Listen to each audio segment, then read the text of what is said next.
Terus? Dia nggak percaya. Katanya kalau bulan 3 finish nggak perlu ngeceng. Oh ya Harus sudah. bulan-bulanin. Kalau nggak percaya ya sudah, suruh nikah, suruh daftar, suruh ngikutin proses gitu no. Nggak ada masalah, nggak perlu debat apalagi dengan saya. Saya itu bukan siapa-siapa. Kalau bojone sampean pengene sampean finish kontrak terus langsung daftar nikah, monggo, nggak ada masalah. Silahkan. Nggak bingungnya itu waktu mau pulang terus itu nggak bisa apa namanya nggak bisa dapat visa, apply visa. Dia itu nggak ngerti, nggak paham. Udah tak Suruh bilang. datang ke imigrasi Wancai lantai 2 bagian information. Di situ petugas imigrasi yang akurat informasinya akan menjelaskan secara detail, panjang kali lebar. Jadi yang dibingungkan antara sampean dan calon suami sampean, di situ keluarkan semua pertanyaan dan di situ akan menemukan jawaban yang valid.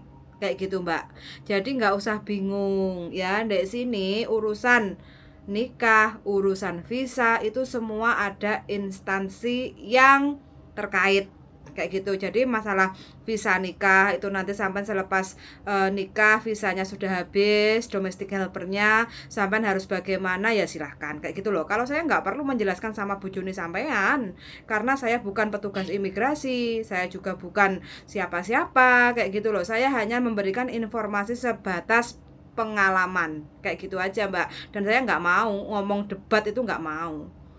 Ini ibaratnya kan jadi kan intinya kan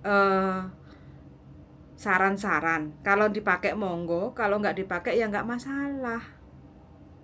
Yes. Begitu aja, wes nggak usah bingung ya. Gimana? Sampean daftar aja dulu ya, daftar online. Nanti kalau setelah daftar online nanti kan ketemu tanggal untuk pengajuan persyaratan. Nah, numpuk semua persyaratannya akan dicek sama petugas. Terus habis itu nanti kalau tidak ada masalah dengan dokumen komplit, nanti akan ditentukan tanggal, hari hanya sampean mau nikahnya kapan. Kalau mau pas habis visanya, pas finish kontrak, ya wes nggak apa-apa. Kayak gitu loh. Waktu kan cuma 14 hari di Hong Kong selepas sampean finish kontrak. Jadi selepas sampean finish kontrak itu mau nggak mau sampean harus meninggalkan Hong Kong. Boleh sampean pulang Indonesia, yang penting tidak boleh di Hong Kong. Walau sampean sudah ada buku nikah, surat nikah gitu. Karena kan visanya sampean sudah habis, nggak ada. Begitu ya. Ya, Miss. Makasih ya, Miss. Siap. Maaf ganggu. Nggak apa-apa, bojone sampean suruh datang langsung ke imigrasi Wance lantai 2 Senin sampai hari Jumat ya. Nggih. Tanggal merah dan hari Minggu libur, oke? Nggih. Oke, siap. Sami-sami Mbak Suwun. Yuk, bye-bye. Bye. Oke teman-teman ya. Nah ini mau menikah, bulan 3 itu finish.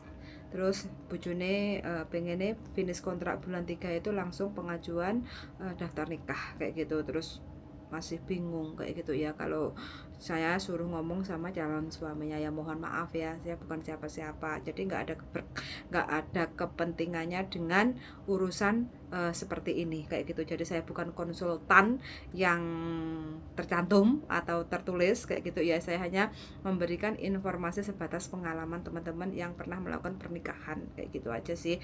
Jadi saran-saran kita itu boleh dipakai boleh tidak. Jadi setiap informasi yang akurat dan valid itu ada di imigrasi Hong Kong kayak gitu. Jadi kalau masalah pernikahan ya silahkan aja untuk di googling dan bisa di browsing informasinya, persyaratannya apa aja itu, dan tempat-tempatnya untuk mendaftar pernikahan itu ada di mana saja, itu kan semua sudah tertera di website kayak gitu. Jadi teman-teman kalau punya suami yang mungkin punya agak sedikit membingungkan, silahkan aja disarankan untuk tanyanya yang jelas-jelas dan benar, yang akurat. Bukan saya nggak mau memberikan informasi ya, saya bukan siapa-siapa, makanya saya menolak untuk ngobrol sama calon suaminya. Karena apa, saya ini siapa kayak gitu loh. Jadi saya nggak mau memberikan informasi yang membuat orang menjadi tambah bingung, apalagi urusannya sama orang Hong Kong kayak gitu teman-teman ya. Jadi yang mau menikah ya mudah-mudahan diberi kemudahan, diberi kelancaran, sampai hari H.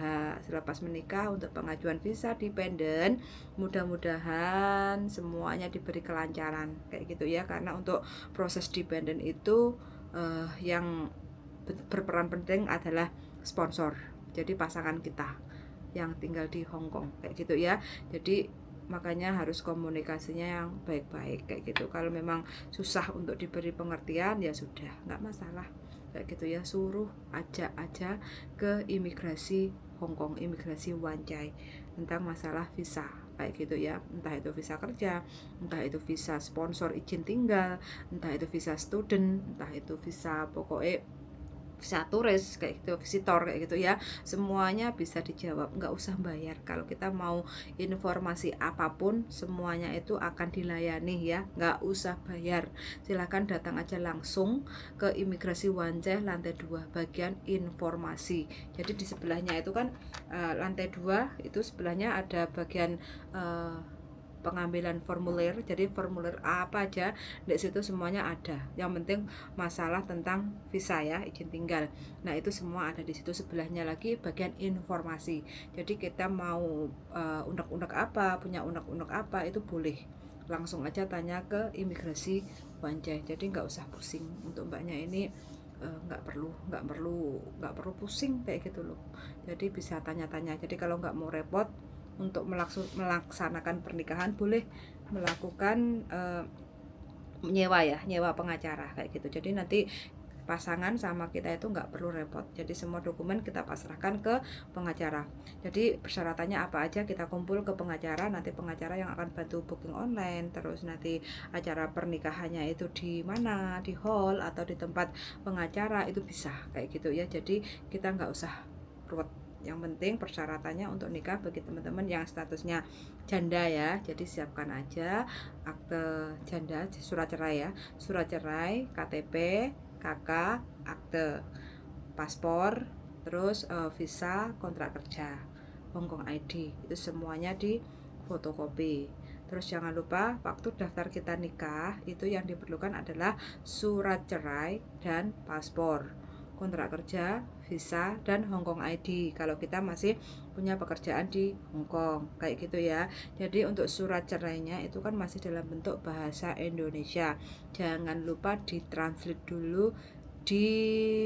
Kalau di Hongkong itu boleh ada di KJRI, jadi ditranslate dulu pakai bahasa Inggris kayak gitu ya.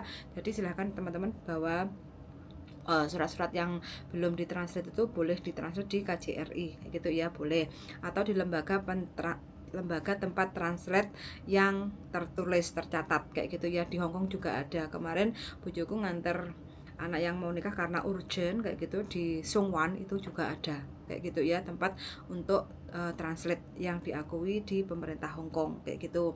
Terus lain dan sebagainya itu kayak KK, KTP, akte itu boleh nanti waktu kita prosesnya ke imigrasi kita gunakan. Waktu nikah kita nggak perlu kayak gitu ya. Jadi surat cerai, KK, KTP, akte itu semua ditranslate dalam bentuk bahasa Inggris di KJRI, paket komplit kayak gitu ya, murah kok. Kalau di KJRI itu yang penting kita bawa semua dokumen kita, terus kita bawa ke KJRI Senin sampai Jumat kayak gitu kan. Terus dicek lagi nama, tanggal lahir, tahun, itu semua harus sama kayak gitu ya. Kalau beda nanti akan sedikit ruwet kayak gitu. Jadi pastikan harus sama dulu kayak gitu. Nanti kalau udah sama semuanya nanti akan dibantu untuk translate dalam bentuk bahasa Inggris oleh KJRI kayak gitu. Tapi kalau teman-teman nggak bisa datang ke KJRI, bolehlah suaminya suruh datang ke lembaga translate atau penerjemah di Hongkong kayak gitu, ada juga kayak gitu ya, yang diakui oleh pemerintah Indonesia, pemerintah Hongkong kayak gitu.